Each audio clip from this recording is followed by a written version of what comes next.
Thinking of venturing into business as an entrepreneur and you're a woman, there are so many challenges. But hey, there are also ways to cope with these challenges. Learn from top notch experts who have coped with these challenges and come out victorious. And today we have Mrs. Flora, the founder of MABA. MABA. You want to learn more from her, know how she has grown and is growing, then listen in. And this is City Ladies Series. Joy Eki Omovie. Let's. The first question is, who is Mrs. Flora? And want to know a little about your background. Okay, hi. My name is Flora Mbeledeogu. Should I start from my educational background or just the You can start from if you are comfortable talking about your growth, your childhood, because sometimes it affects, and then you go to your education like that. Just what you're comfortable talking about. Okay, it's fine. So my name is Flora Mbeledeogu. I was actually born in a factory. I was born in a factory by an industrialist. So what I mean by this is that my father had a factory growing up. So as children, that was our leisure time. Our leisure time was spent in the factory. So you know how children will come back from holiday, from school, and then we're expecting to go for sightseeing and all that. But then this man, this industrialist, will take us to his factory to go learn the ropes of manufacturing, how how the sourcing of the raw materials happens, and then the mixing of it was a paint manufacturing industry anyway. So he will be teaching us how to get on the operations, to see how the raw materials are being converted into the finished product, and even the labeling of the products and packs and all that. So I mean, growing up, my childhood was really a very serious childhood, in the sense that my dad was too serious with his with his entrepreneurship. So he was too serious with his entrepreneurial trainings for us. So my entrepreneurship actually started as a child. And then my mom also was or is a professional caterer. So she had her own restaurant where she dishes her recipes and all that. So yes, I'm a good cook and also an industrialist and an emerging one at that. So that was how my formative years were formed, doing these things, learning manufacturing and learning how to cook from both entrepreneurial parents. So actually being born by entrepreneurial parents actually shaped my ideology about life, and also shaped my passion about the industrialization I always talk about. So I mean, growing up after school and all of that, I had to gain experience. So because my dad, who is my first mentor, had taught me, so I also need to learn from other industry experts. So I got a job in the telecommunications industry, and I eventually joined the sales and marketing department. I did that for 11 years, and I acquired a lot of knowledge from the telecommunications industry. And then after 11 years of being in the sales and marketing in the telecoms, I had to do something, around how my formative years was formed, which is manufacturing. So I had to go back. So I went back to manufacturing and joined Gova Industries Limited, a finished leather and non-leather manufacturing industry where we produce, backpacks, lunch bags, laptop bags, and any kind of design of bag and all footwears and belts. So then, but I was hungry for more, so I was, evolving. I knew that I needed to, because of my passion for industrialization and my passion for entrepreneurship, and also contributing my own quota in the transformation of the African economy. So I've been mentored by good leaders in different industry experts and all that. I've gotten a lot of training from the Lagos Business School, Enterprise Development Center, and all of that. So with all that knowledge, and with all my with all the mentorship I've got from these leaders, these reputable leaders, I and like-minded people decided to, start up an organization that is focused on promoting made in Africa products, so that we will contribute our own quota So you know how it is, every idea or every vision that is good or that will be great takes time to build. So this idea actually was conceived by me 5 years ago in 2019. That was the first time, I started working on this project, on this organization. So I needed all the knowledge I could get. And then I reached out to one of my mentors, Mr. Austin Okere. He's the founder of Computer Warehouse Group and also the Entrepreneur in Residence, also Leadership Academy. So who scheduled me for a masterclass on entrepreneurship. And after that session, I was like, this is time. I think it's time for me to start up, because there's really not, if you wait for the perfect time, there's actually nothing like the perfect time. So you just have to start with the little resources that you have available. So with the resources I had, which is, able leaders across Africa who share the same vision and passion like myself, we decided to start up. And then last year, precisely November, 22nd of November, 2022, we started the Made in Africa Brand Ambassador Tribe.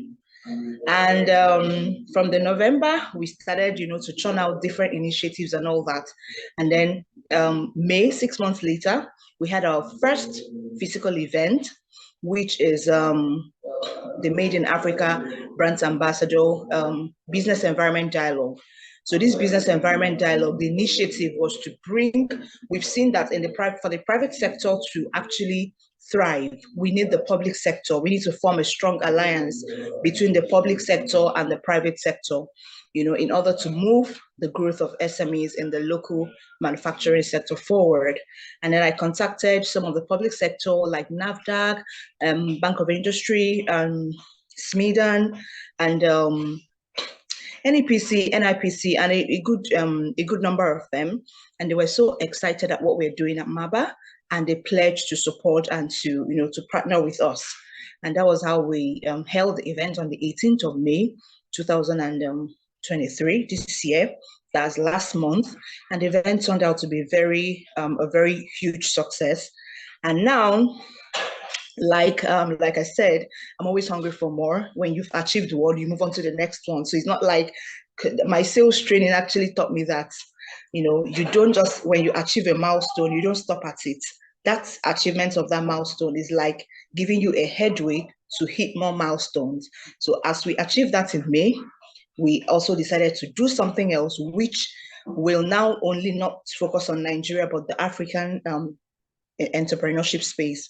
So upcoming is our, trade and export event, which is coming up in a few months' time, which should be huge.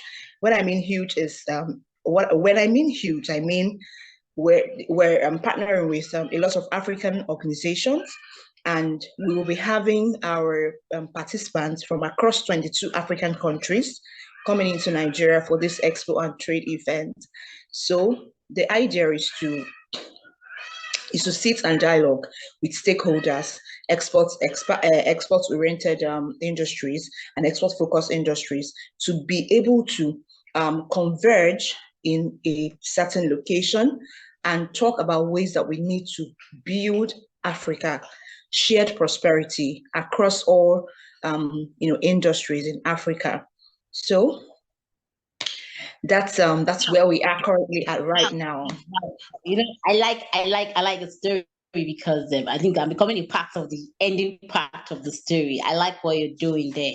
Yeah. It's great, and your background is a very unique background.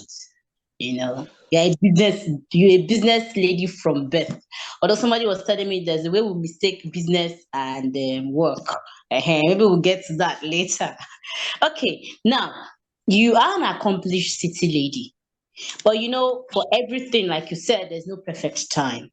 So what are some of the, it's a competitive environment. There are also some societal, social, blah, blah, blah, for women to grow. So what have been some challenges in pursuing a successful career in entrepreneurship and then coping with some form of the competition? How have you coped with this? How have you met with these challenges? So first, you tell us the challenges. Then the second is how you're able to overcome them. Because I know you are. Of course, there is nothing in life that does not come with challenges. Everything in life comes with challenge and problems. But the thing is, my mindset about problems and challenges is that it's for every problem or challenge, it gives you an opportunity to be innovative in the sense that it gives you an opportunity to solve that problem. So I have to tilt towards my career and then bring it into entrepreneurship. So when I was in the telecommunications industry, maybe that working in the telecom space actually shaped my mentality about solving problems, because a telecoms organization is set up to solve problems. That's what we're established for. I mean, when you research and get into an organization, the first thing you do is to find out what their need, what their telecommunications need is. Find out what their problem is. So when you find out what the organization's problem is in terms of telecommunications issues, and then you're solving that problem, is now bringing your innovative idea. So there's something we've been trained on sales. They said, do not sell solutions.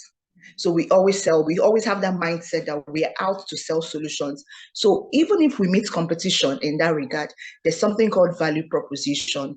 There's always a value a unique value that we have to add to make ours a bit different.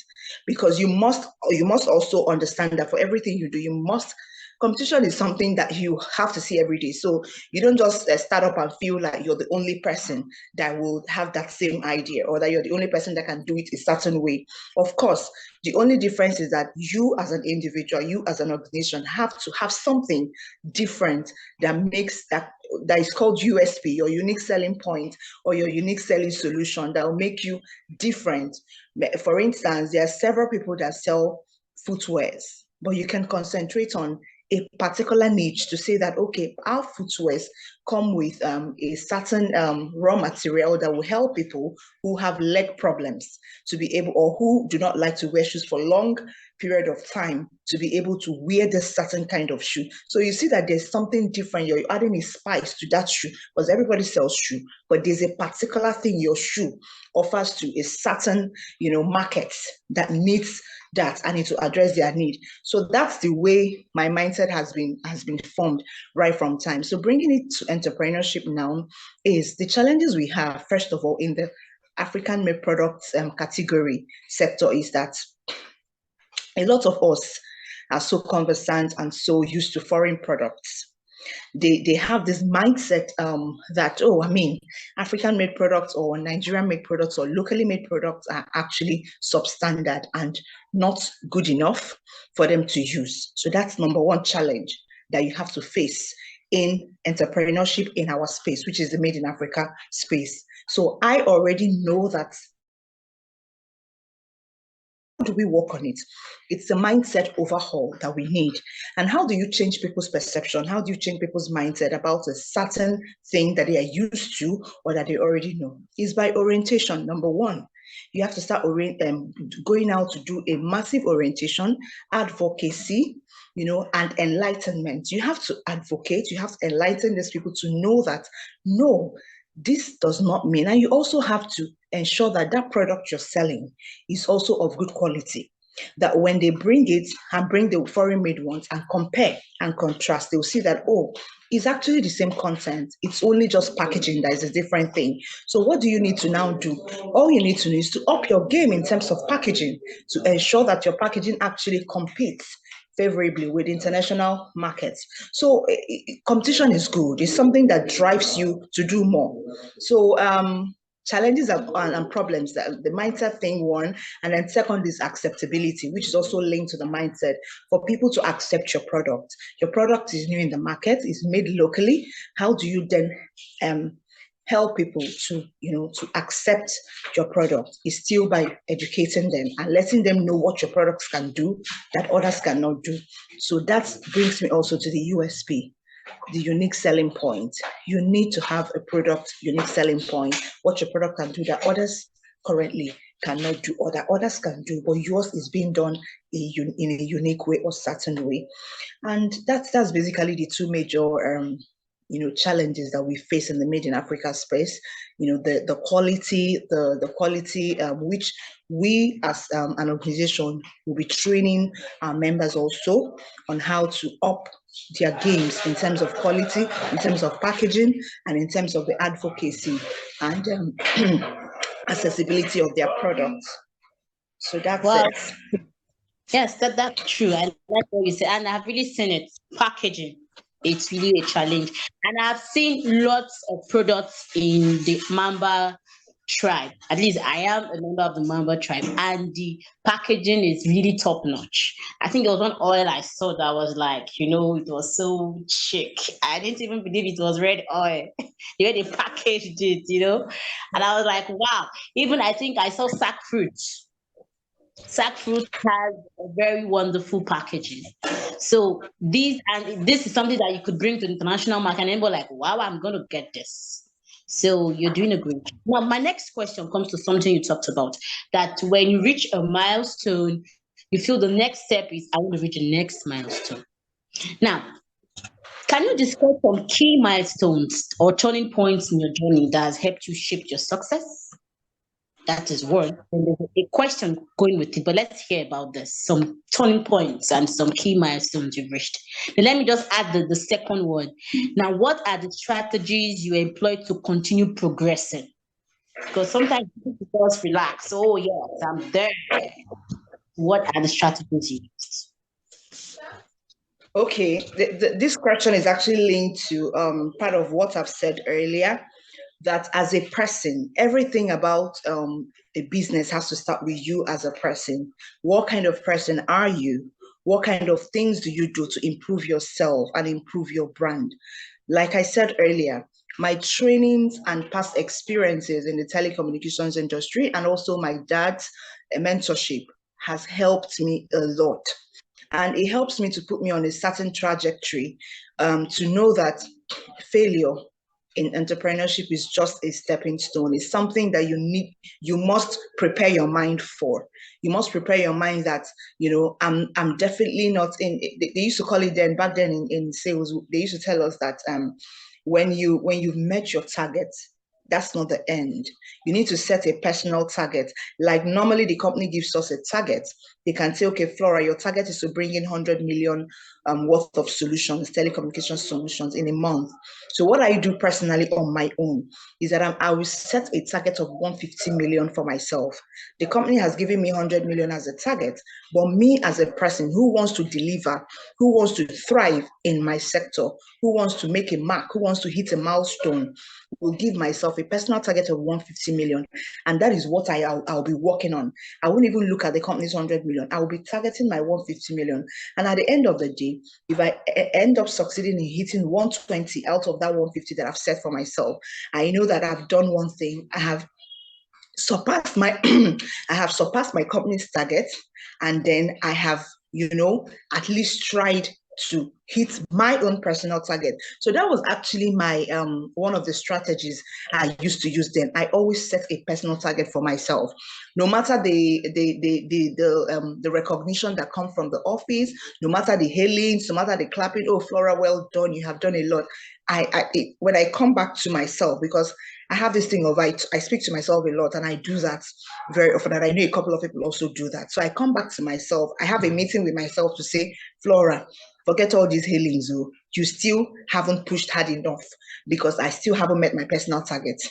So that is also one thing that has kept me onto, going ahead, knowing that if you hit one milestone, do not relax and feel, oh, I have arrived. What is the next for me? I always ask myself that question. What is the next thing that I must do? What is the next problem for me to solve? So that is a mindset and an orientation I gave myself, a self-orientation that has kept me on this trajectory. So now bringing it back to my community, what I when I started the community with my team, the first question I asked my community members on a Saturday, we had an online meeting. I said, tell me your problems. I need to know what challenges you face in your local business, because we have different sectors. I am in the leather and non-leather finished product. I know our mirage of problems you know, but now you in the food processing sector, let's know your problems. So a lot of people, NAFDAC, this, and that was how we came about the business environment dialogue, which NAFDAC was solely part of. I had to write a letter to NAFDAC. I had series of engagement, series of meetings and dialogue sessions and panel sessions with NAFDAC. And I was able to get the Director General of NAFDAC to send me a director to come for our event. She was physically there, and she was there to provide solutions to all the myriad of problems some of my community members mentioned. And some of these problems, some of them have been solved, some are still in the process of being solved. And now and again, I came out again, I said, what is the second problem? They said the second major problem, you know, collectively is exportation. We are not able to we're not able to export our products. Our products have been, some of our products have NAFDAC certifications, but the next one is we don't even see these opportunities. We don't even know opportunities that can help us. We don't even know how to break into the international market. And then I said, no problem. We're going to solve that problem together. And I started reaching out to export-oriented organizations to partner with MABA to ensure that there are so many export opportunities for our members. And that is where our second event is focused on. So that was why we called our second event the African Trade and Export Expo. So you see, you find out that when you now, by the time we are done with this, we're moving on to another one. Even as we are doing all this on an event platform, we also have, you know, weekly or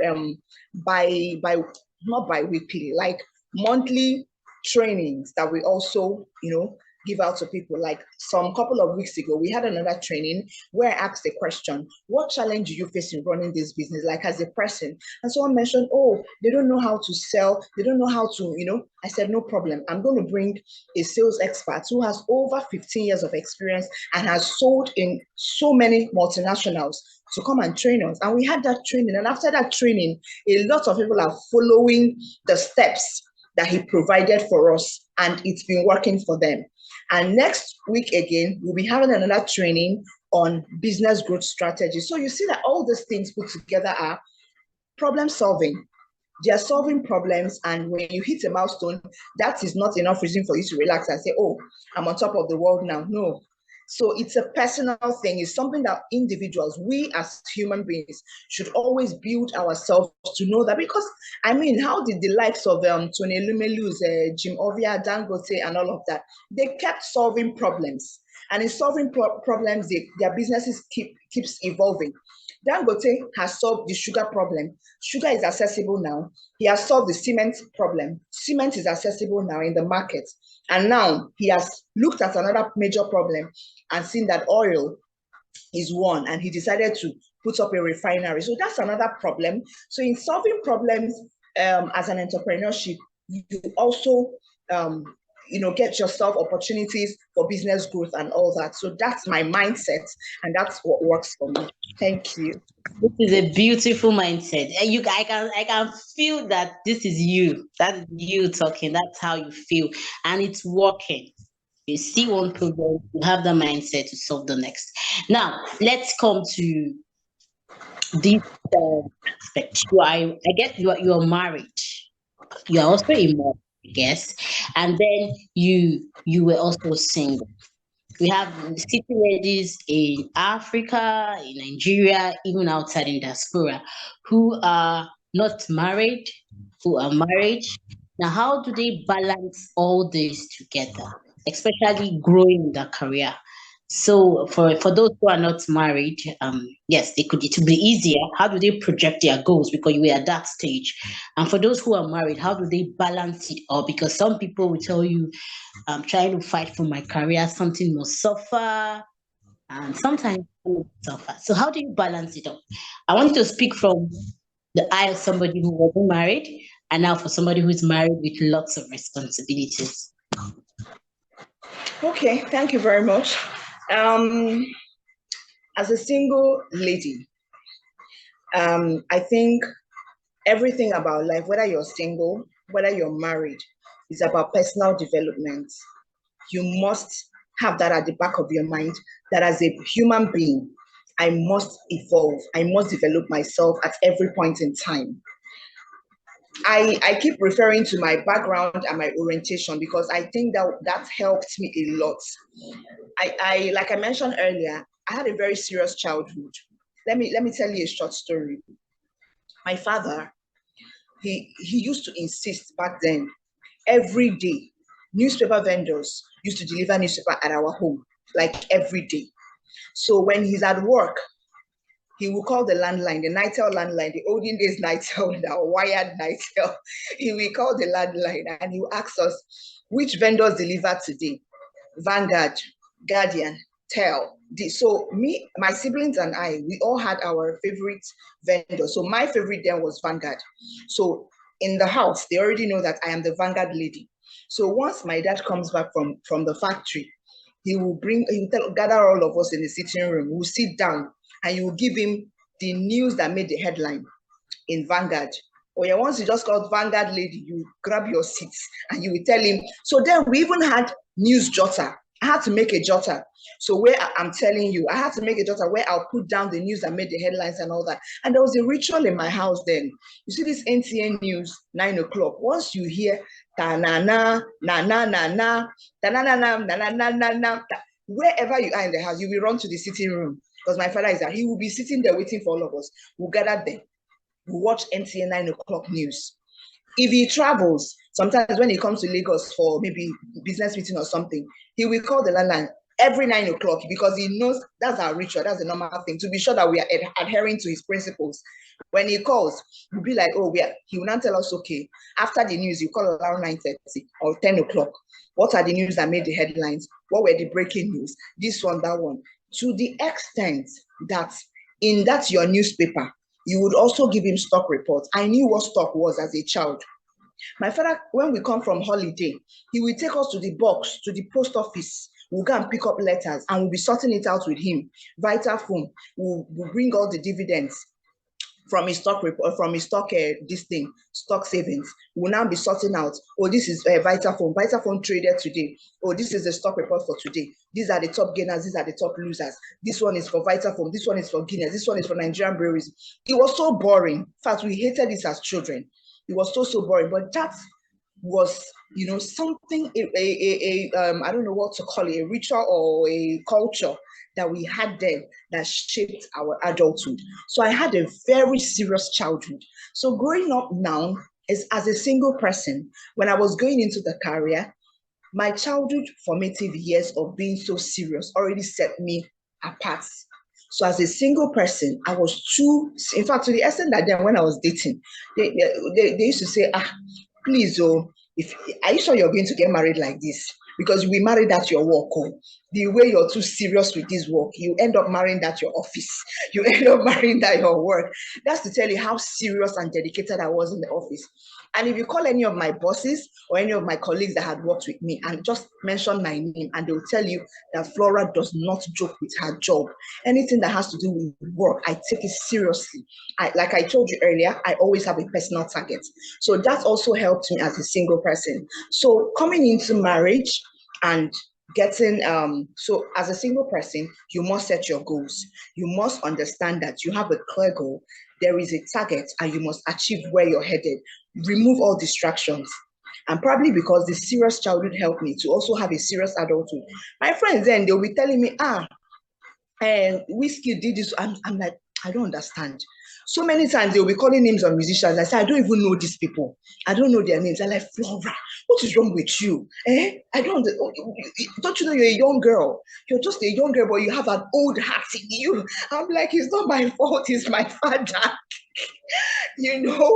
So all those things, it wasn't just, it wasn't easy on my part as well. So getting into marriage, of course, is normal when you start giving birth to children. Your career and your marital, bringing up children, one would have to suffer. It's normal. Mine suffered a bit. I was able to balance, yes, but it's life. You cannot balance it outrightly. Let's not allow people to deceive us or to sweet talk us, work-life balance, 50-50. It doesn't work. One must have, like that. So I had to slow down when I was raising my kids. I had to slow down to give my children attention, to give them, to focus more on family and raising children, because it's very demanding. It's a total job on its own. So I slowed down, my work suffered a bit, and that was the period when I was transitioning into, what you call it, marriagehood or what. So it suffered, my career actually suffered. But at a point when my children became, able to do things on their own, I had to wear my shoes again and started all over again to put in that energy that I had before into what I was doing. That's Yes, it. you wear your leather shoes. You make bags, you make shoes. Yeah. No, I like your honesty. You're able to really bring it out. Yes, Ola says we need one. We need one of those leather bags and shoes very No soon. problem. No problem. No problem. Thank you so much, Ma, for your honesty. Now, this is the last question, then we'll round off. So, what's your final advice for that city lady out there who is struggling to find a grasp? Probably her background may not be exactly like yours. People have different backgrounds. So, what's your advice for them? Okay, my advice is to everyone out there, even if you don't need to have my kind of background, we are all unique. Everybody was created differently, and nobody chose the background that they were born into. If you allowed me to choose, I wouldn't have chosen that serious childhood background. I would have chosen a background where how we play very well. And you understand?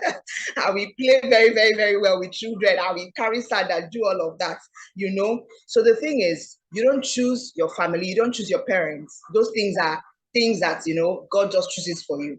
So whatever situation you find yourself in, as a human being, I always mention as a human being, you must have your personal goal. You must have your personal goal. You must set your personal standards, and you must focus on achieving those goals, irrespective of your background, irrespective of whatever. You understand? So set your personal goals, set your personal objectives in life, and set your personal targets for whatever field you want to study or whatever field you want to go into as a business person, as an entrepreneur, as a career person. And also, do not joke with trainings. Trainings are very important. Do not joke with trainings. Knowledge impact trainings, education, further your education, go for trainings, go for skill acquisitions, both hard skills and soft skills, because you may need them on your way, on your journey in entrepreneurship or on your journey in life. And also, most importantly, be around positive-minded people and people of like minds that will help you, that will sharpen your intelligence quotient at all times. Also, do not forget to have leaders and mentors. I have more than 50 mentors in different industries. I have more than 50 mentors and leaders that I'm like, okay, I need guidance on several things. Mentorship is very important. My dad started as my first mentor, and I've had other leaders and other mentors till today. I still have mentors. So don't forget to go to people who have done this entrepreneurship thing and have scaled through. There are people that have over 30 years experience, 40 years experience. You should pick up mentors that would guide you in life, because as a young person, you need it. So that when you're setting your goals, you have people that will guide you through that goal, because they've made those mistakes. So they won't let you make those same mistakes. If there are things they've done and it didn't end well with them, they will correct you not to follow the same steps. And you also be someone to take constructive advice and constructive mentorship as well from people, because some young people have set their mind that they can't be tutored, they can't be mentored, they can't be taught. So if you close your mind, it's a problem for you. You close your growth, you won't be able to grow. So if you have a growth mindset, you should have an open mind to be able to pick up constructive advice, constructive mentorship from people who are older than you and more experienced than you. So these are part of what has helped me in life and still helping me. Thank you. This is a full mindset shift course. Yeah. This is a full mindset shift course for every lady. Thank you so much, Miss Flora, for your time. I know you're very busy, but you took out time. And this is even the second time. So it's like you count us so worthy of this privilege. We appreciate. And Today has been awesome. From getting the right mentors to knowing how to cope with challenges and to expect failures. These are top-notch ideas, not just ideas, they work for growth as a woman. And hey, don't let anybody intimidate you. It's all in the mind. So you can actually do it very well. Till the next episode of City Lady Series, this is City Scope Africa City Lady Series. Bye.